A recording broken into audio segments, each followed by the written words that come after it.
আমরা সামাজিক শৃঙ্খলার দিক থেকে, অর্থনৈতিক দিক থেকে, সাংস্কৃতিক দিক থেকে, সকল দিক থেকে একদম তলানিতে পড়ে গিয়েছিলাম।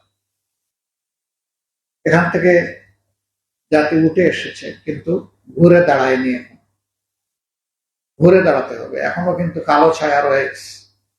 সমাজের সর্বত্র অনিয়ম, বিশৃঙ্খলা, সংকীর্ণতা, প্রতিহিংসা সর্বত্র এখনো বিরাজ করছে। মাত্রা যাই হোক, রাজনীতিতে যারা একসময় রাজনীতি করতেন, মানুষ রাজনীতিবিদ হলে শুনলে সমাজে ভিন্ন একটা শ্রদ্ধার জায়গা তৈরি করে দিত।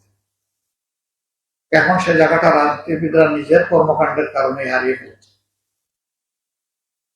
অনেক সুন্দর সুন্দর কথা বলেন, শুনলে মনে হয় যে আসমানের ফেরেশতা জমিনে নেমে এসেছি আমরা, কিন্তু বাস্তবে যখন মানুষ মিলায় তখন ওই জিনিসটা আর দেখে না, কথার সাথে কাজের মিল খুঁজে পায় না।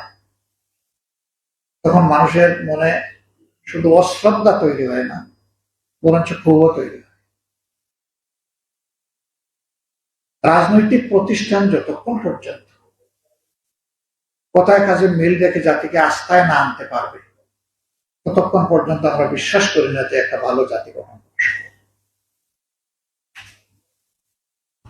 এই জায়গাটা অবশ্যই তৈরি করার মৌলিক দায়িত্ব রাজনীতিবিদদের।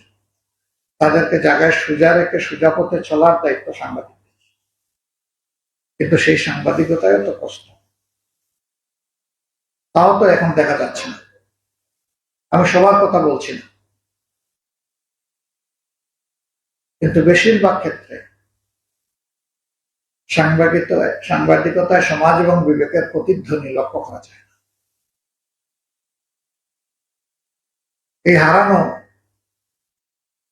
শক্তিটা কিভাবে ফেরানো যায়, আমি এই বিষয়টা নিয়ে সাংবাদিক মহলকে বিশেষভাবে চিন্তা করার এবং উদ্যোগ নেওয়ার জন্য আমি আহ্বান জানাই।